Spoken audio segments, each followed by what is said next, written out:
Kaget gue anjir, nggak ada 5 detik cowok, langsung dihitung. Itu 1, 2,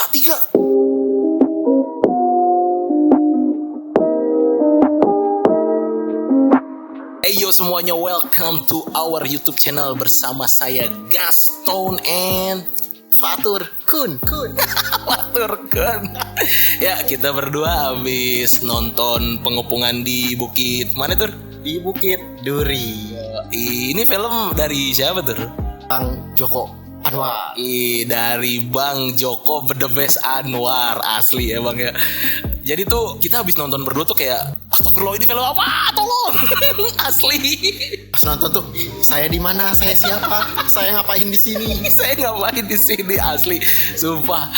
Jadi tuh pengepungan di Bukit Kampret ini, pengepungan di Bukit Duri ini bercerita tentang seorang Guru tentang paman yang nyari ponakannya, dan dia cara nyarinya itu dengan cara ngajar di sekolah, karena informasinya si ponakannya itu sekolah di salah satu SMA di Jakarta kan, dan ini sekolah terakhir yang dia masukin buat nyari ponakannya. Tapi justru disinilah ceritanya bermulai. punya anak gitu. Kenapa kok? Emang dia nggak ada suaminya tur?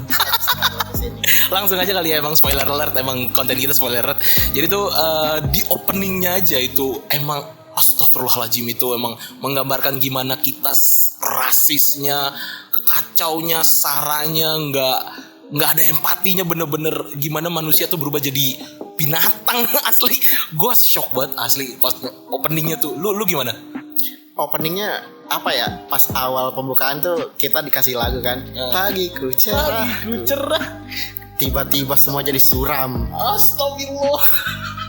Suramnya gimana tuh? Ya pokoknya suram banget lah, ada ini itulah pokoknya. Iya, pertamanya kan kita nggak tahu ya, kan jadi suasana gembira, bahagia gitu, damai. Terus si cem-cemannya kakaknya, gue lupa tuh Askal atau siapa, gue lupa, dia ngasih surat cinta. Terus ini by the way settingnya di tahun 2009 ya? 2009. Iya 2009. Terus si Pascal ini nyatain pakai surat cinta gitu. Openingnya tuh enak banget, kayak gembira, cerah, komedi, lucu lah. Sampai tiba-tiba ada berubah pengumuman tiba-tiba. Kok ditanya, kok istirahat cuma 5 menit ya? Iya, kenapa istirahat cuma 5 menit, dan tiba-tiba pengumuman suruh balik, dan tiba-tiba chaos lah semua tuh. Kacau. Tiba-tiba dibilangin sama gurunya ini ada kerusuhan apa segala macem. Habis itu diajakin sama cem-cemannya naik motor itu mobil. Habis itu nggak tahu akhirnya naik Kopaja atau sejenis Metro Mini gitu ya. Pas di scene Metro Mini tuh sumpah udah kayak zombie cok. Pokoknya lu kalau di posisi pas nonton itu kayak ngerasa anjir, gue harus gimana ya kalau kayak gitu. Nah itu. Iya bener. Lu gimana nih anjir? Di sini dikepung orang, di sini orang, sana orang. Akhirnya si karakter siapa tuh, Mbak siapa gue lupa, Mbak si Sylvie ya. Iya, Mbak Sylvie-nya tuh pas supir tabrak kayak bukan tabrak apa, itu bener-bener ditabrak cok. Menurut gue eksekusi yang diambil dari film ini udah tepat sih. Kayak gitu, gak dipaksain buat mereka bisa lolos. Tapi kaget sumpah openingnya, kalau menurut gue tuh kaget the best opening saat ini sih di 2025. Terus habis itu lanjut Pak Edwinnya dia jadi ngurung ngajar. Juga kaget tuh, ternyata si Sylvie-nya tuh begituin lah sama, udah ibaratnya kayak kucing ini ngantri gitu. Tapi sebelum ngomongin ke situnya, kita jelasin dulu. Iya, jadi ini tuh kejadiannya nyata, tapi alur tahunnya tuh fiksi gitu. Gimana moral manusia itu kalau misalkan kejadian di Indonesia tahun 98 tapi berlanjut sampai 14 tahun ke depan lah. Masih ada rasis-rasisnya, terus juga antar geng, ada geng Cina, ada geng pribumi. Wah, gila sih asli. Ini kayak Cross Zero tapi versi guru anjir. Sebenarnya plot yang diambil tuh premisnya sederhana banget sih. Ini nyeritain tentang iya itu, jadi dibalutnya tuh sama keadaan sosial Indonesia pada tahun itu. Padahal kan kita tahu itu merujuknya kemana gitu kan. Isu rasisme, sara, segala macam, bahkan beda agama gitu-gitu. Gue tuh paling suka tuh pas si Edwinnya ini berubah dari yang anak jago gambar, kan dikasih tahu tuh jago gambar. Ternyata tuh setiap perlakuan si karakternya tuh nyampe setiap plot ke plot. Nanti kenapa bisa jago gambar, si Edwinnya nyangka bahwa anak yang ini tuh ponakannya, padahal bukan. Anjir gokil banget sumpah. Bisa lo Joko Anwar lo nulisnya lo, kok bisa sedetail itu lo. satu karakter tuh jadi nyangkut ke otak gitu, bisaan gitu. Iya, itu kalau soal ngomongin karakter acting udah the best banget lah, semuanya karakternya benar-benar dapet banget. Pak Edwin ya, Morgan Oi, apalagi Morgan Oi emang dari dulu udah bagus-bagus banget dia kalau meranin sesuatu. Cuma yang menarik perhatian gue tuh di sini tuh setting ceritanya. Anjir, itu padahal Joko Anwar udah bilang itu settingnya tuh di Jakarta, di Blok M malah. Tapi settingnya tuh benar-benar kita dibuat kayak ini di mana ya gitu. Iya kayak kerusuhan tahun 98 gitu. Kayak bener-bener dibalutnya tuh ini kejadian nyata, tapi di tahun 2009 gitu. Kayak kok bisa anjir, GG anjir. Iya. Nah, itu dia yang gua suka dari Joko Anwar tuh dari dulu dia kalau bikin setting tuh niat banget emang. Dari dulu selalu niat, dan di setiap film-filmnya itu selalu apa ya? Kita tuh gak diceritain ini gini loh, tapi lebih ke kita disuruh mikir, ini kok bisa gini ya, ini kok bisa gitu ya. Nah, itu ya karena kita relate sama karakternya tuh dibikin nggak tahu nih, ada setiap yang dilakuin sama karakternya tuh, misalkan kayak ngegambar atau kayak tiba-tiba ada si apa tuh namanya ya jatuh lagi tadi HP-nya jatuh. Jadi kita kasih tahu dulu di sini tuh karakternya ada Pak Edwin yang dimainkan sama Morgan Oi, terus ada Jeffrey yang anak kacau dah tuh orang, astagfirullahaladzim banget. Iya parah Belanda loh. Sama Omara. Iya Omara, gue pengen ngomong Omaga aja. Kagak aja Omara diperanin sama siapa tadi? Omara Estegal kalau nggak salah. Iya, sama Estegal, sama yang gue inget tuh Fatih Unru cuy. Fatih Unru tuh dulu stand up comedian kok, sekarang jadi GG ya. Fatih Unru emang beberapa film kemarin udah keren banget ya. Iya. Setiap dia ngelakuin apa gitu, nggak ada yang sia-sia gitu, semuanya pasti kepakai sampai film abis, dan kita ngerti gitu, kita inget karakter dia begini. Apalagi pas di pub Chinese tuh orang-orang Tionghoa itu kayak safe havennya mereka, kayak tempat safe-nya orang-orang Cina gitu. Kita tuh dikasih lihat di pertama bahwa si Joko Anwar sih kayaknya gak pernah bikin karakter antagonis protagonis sih. Lebih ke main karakternya aja. Main karakter aja udah ya. Jadi si Edwin sama si Jeffrey ini bisa dibilang salah dua dari main karakter. Ya, MC-nya. Asli. Bagian yang terutama di kelebihan. Tadi kan kita udah runtutan kelebihan banyak banget tuh. Menurut lo ada nggak kelemahan dari film ini? Kelemahan ya nggak bisa dipungkiri, kelemahan selalu ada. Kalau bisa dibilang beberapa kelemahannya gue paham sih itu harus dibikin kayak gitu. Kayak misalnya yang mereka kenapa pas di adegan yang terkurung tuh. Iya. Terkurung itu. Nah, kenapa harus ada korban dulu baru si Edwinnya mikir? Iya, itu, ya kan? Itu. Emang kita paham lah itu plotnya harus kayak gitu. Cuma lebih ke why kenapa sih harus kayak gitu? Tapi satu sisi kita juga bisa paham di posisi kayak gitu siapa sih yang bisa mikir jernih gitu. Iya benar. Iya, gue jujur nggak nemu. Paling kekurangannya dari fase di tengah sampai ke terakhirnya tuh cepet banget. Itu sih kalau gue, itu doang kekurangannya. Lainnya hampir sempurna kalau gue. Sumpah hampir sempurna. Kalau lu yang tadi ya, yang lu bilang ya. Ya, ada beberapa sih sebenarnya dari kekurangannya tuh. Selain yang tadi gue bilang di depan tuh, sama beberapa kekurangannya tuh kayak, maksud gue yang di pecinan tuh itu scene menurut gue gak terlalu ngaruh. Gak terlalu ngaruh. Yang save event itu kan. Ya. Nggak terlalu, itu cuman kalau feeling gue itu cuman ngegambarin gimana mencekamnya orang Cina pada waktu itu. Orang Tionghoa gambaran gimana caranya kan dijelasin. Orang Tionghoa saking bener-bener mencekamnya diburu sama pribumi. Ini di film ya, diburu sama pribuminya. Itu akhirnya dibentuk safe haven gitu, kayak tempat buat berkumpulnya orang-orang Cina. Sampai ada yang murung orang Cina satu langsung dihibur ya kan. Siapa yang lagi nih? Gitu. Oh iya, masuk. Masuk kan? Iya, lumayan masuk. Ya.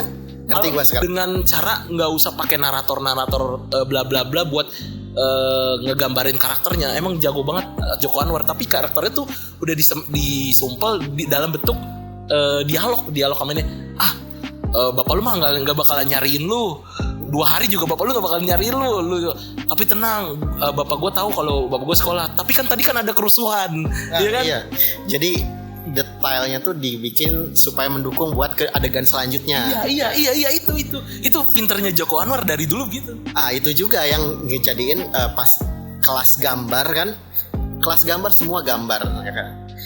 Yang paling bagus si Kristo itu kan. Iya. Makanya disangka dia ponakannya. Betul. Ada satu detail kecil yang pas dipikir iya juga ya. Si Jeffrey gak nyerahin gambar. Iya, iya bener. Detail Jeffrey sama sekali dirobek kan. Iya kan? Gak ada. Jadi si Jeffrey benar-benar gak kedeteksi sama si Pak Edwin ini ya. Sama sekali gak kedeteksi sama sekali, asli.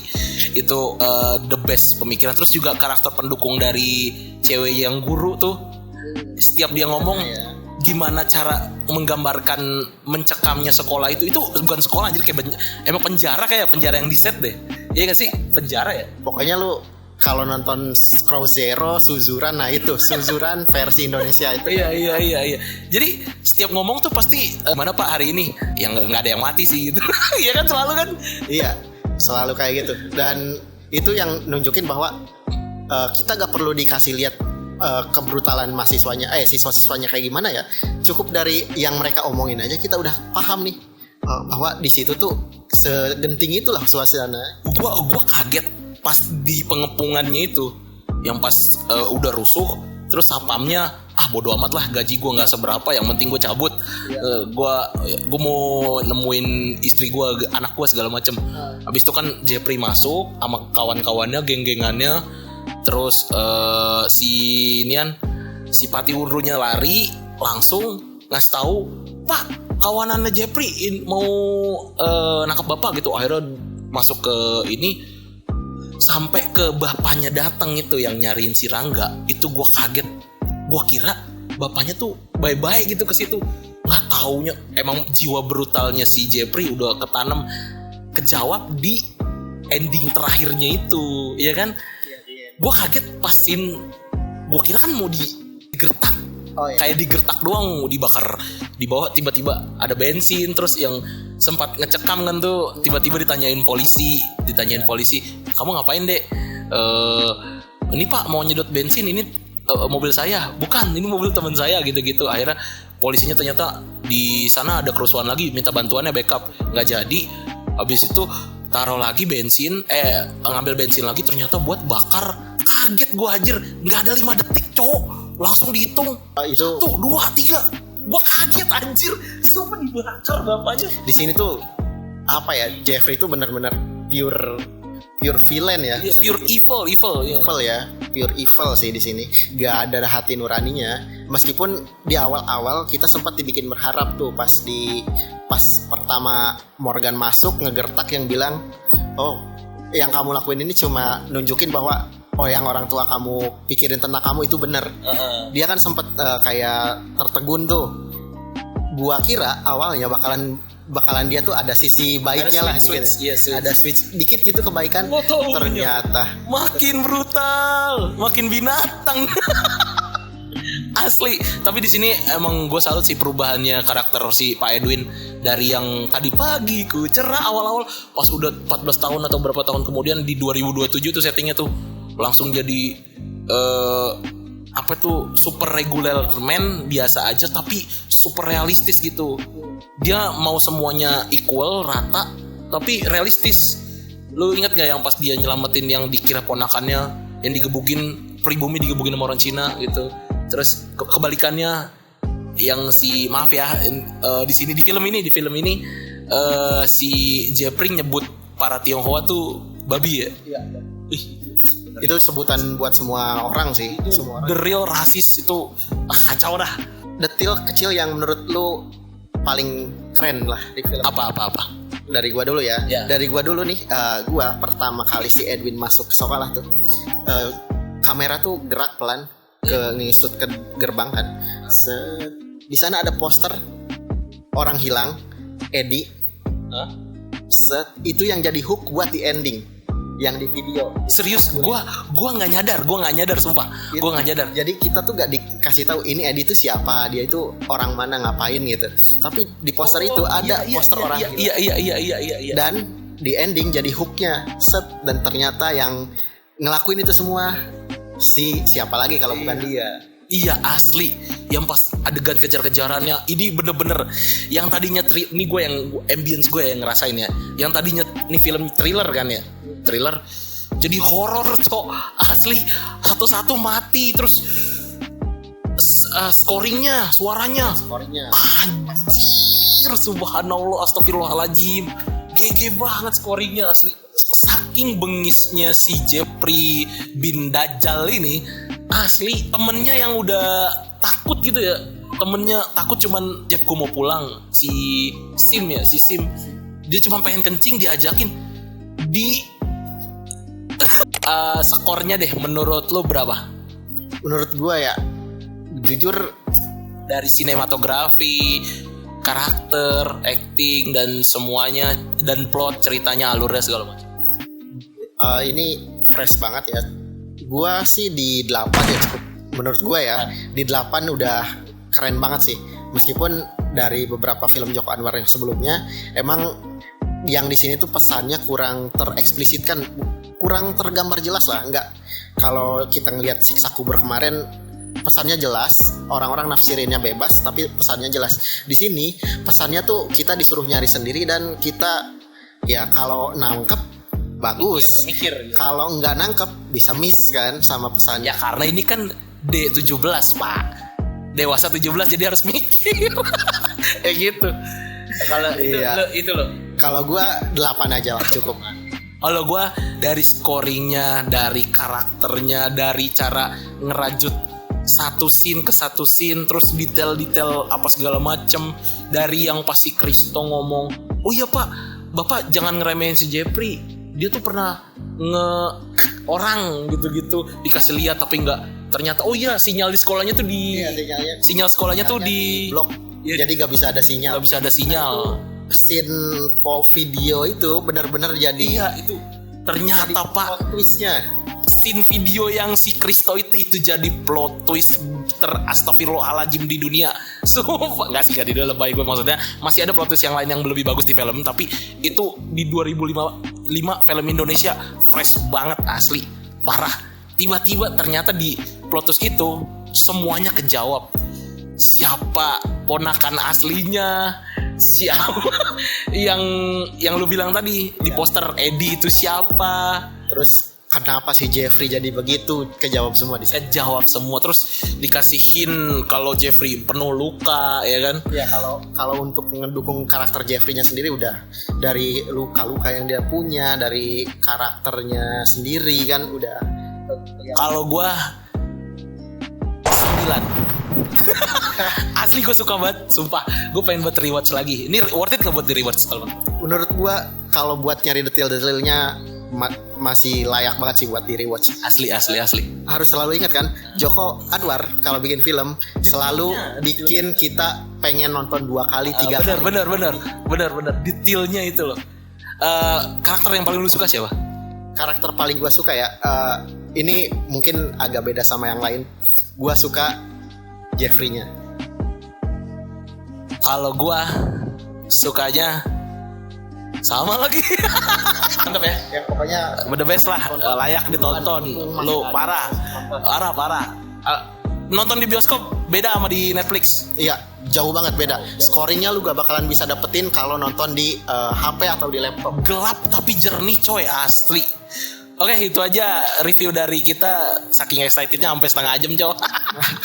Oke, thank you, makasih semuanya. Ciao, bye bye. Jangan lupa subscribe, komen kalau emang lu ini kan, lu kalau nggak suka sama muka gua ya udah komen aja, nggak apa-apa, santai aja. Kalau lu mau nanya-nanya sesuatu, lu mau diskusi segala macam, boleh, silakan. Ada pesan-pesan? Nggak ada, udah cukup. Oke. Like, subscribe, dan jangan lupa komen dan koreksi jika kita tuh salah. Ya benar. Diskusi aja di ya, thank you, dadah semuanya, bye.